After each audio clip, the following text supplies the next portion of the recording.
Okay, we're going to start doing our form field work for prepare a form on page 2 here.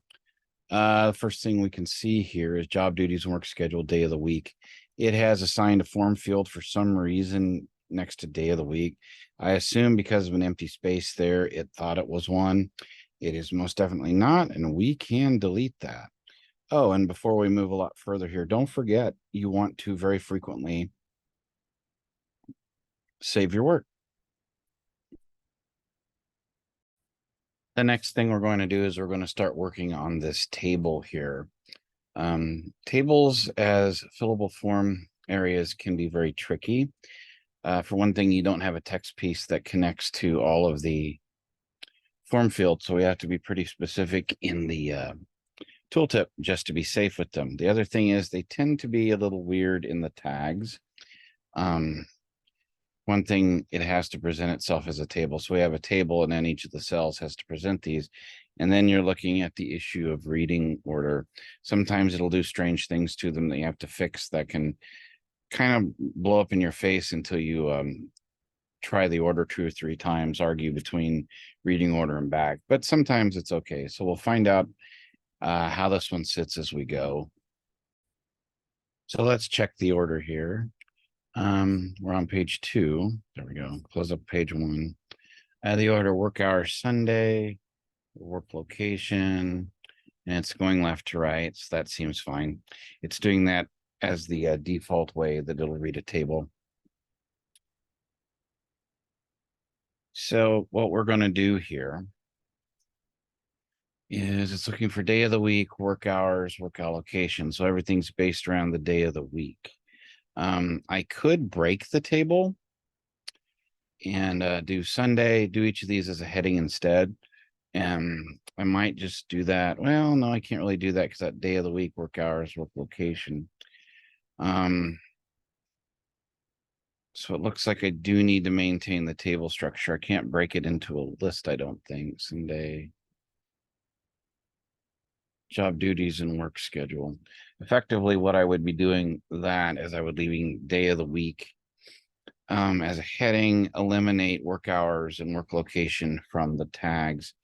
Say do Sunday as a bullet point or list and put the 2 form fields underneath it. It would break the table structure. And it would be probably a little easier to navigate that way. If they're doing a table, they can zoom up and down to the through the locations of the table with NVIDIA or other screen readers. With the list, it just would literally go to each of the bullet items to do it. So I might look at doing that in the tags. We're just going to have to see when we get there. But let's not put the cart before the horse. Right now, we'll just do it up as a table. I might leave it as a table on the other side. When we get to the tags, we'll just see. For the moment here, we got day of the week, work hours, work location, Sunday, work hours, Sunday. And our appearances are auto because it's going to have been generated by the system. System understood this really well. Name, we're going to call it work hours Sunday. Tooltip, and it kicked over to the next. Bad habit this application has. Go back to the one. Enter Sunday work hours. And we're going to continue with this theme throughout. In fact, I can just go ahead and copy that tooltip. And I'm going to move down the line and just change a word in each. Space there. Sunday. Monday. Work hours Tuesday. All paste.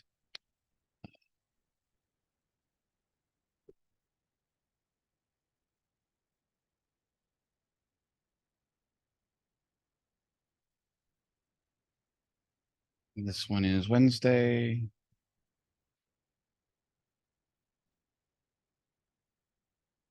The reason why I'm going down the column instead of going left to right from the cells this way is because I can copy and paste and just change a word as I work down here. I can do the same thing when I get over here too.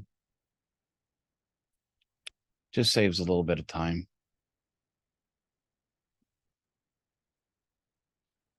You'll pick up tricks as you learn this skill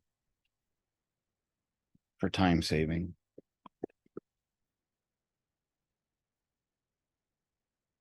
It's Friday.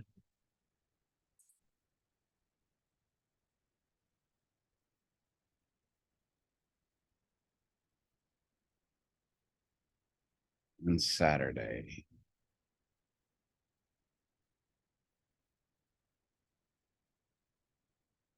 Okay, that takes care of that column. We're now going to move to the work location column. Work location Sunday, location alternate or WSU. We don't need alternate.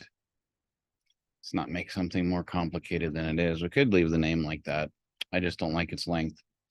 Work location.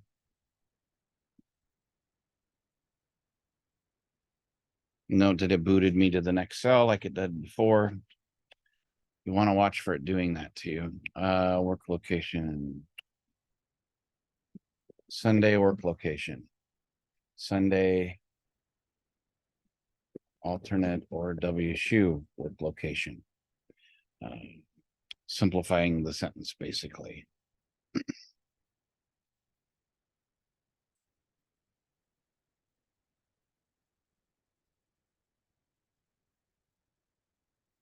Work location Monday.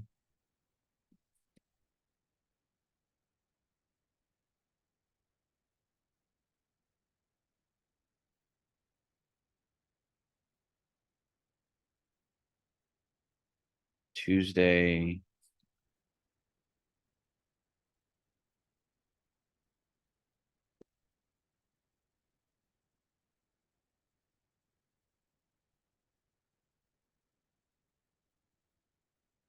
Wednesday. Oops. There we go.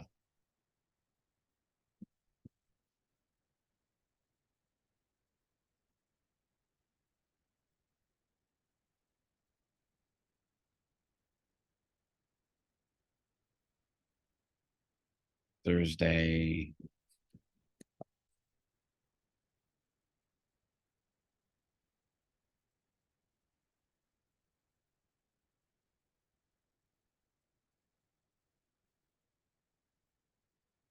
Friday.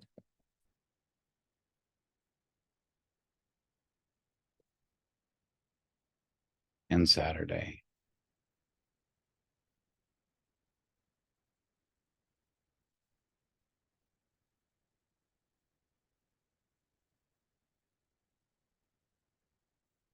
Okay, and that will take care of the table.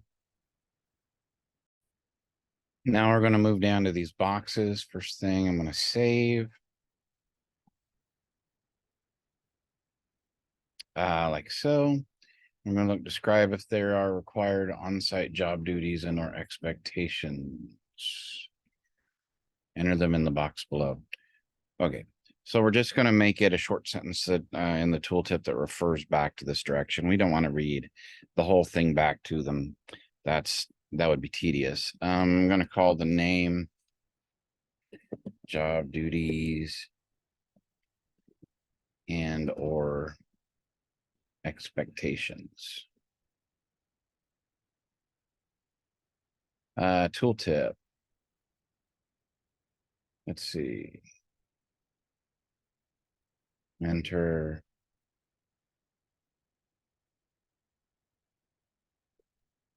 the required on-site job duties and or expectations here. Okay, trying to truncate this as much as I can. Next one, briefly describe expectations of when and how the remote work will be performed.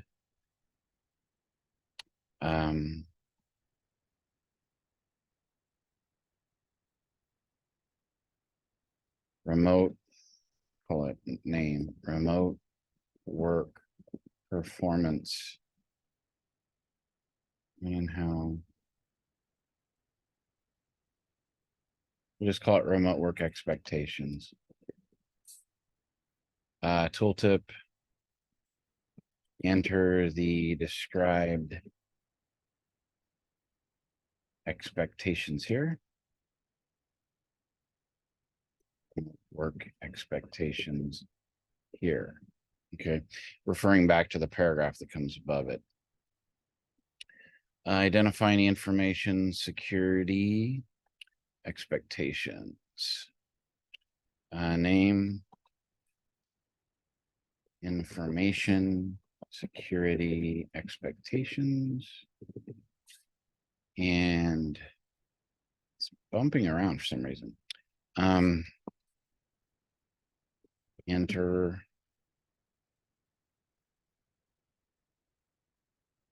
information security expectations here. And for the final one, technology, share any expectation the leader has for troubleshooting, problem solving, maintaining team, required meetings. It says technology, that's not what it is. Share any expectations the leader has troubleshooting, problem solving, maintaining team participation and visibility. These are just general descriptions. That's a lot to write out. So I'm going to put sharing expectations, troubleshooting and problem solving expectations. Tooltip, enter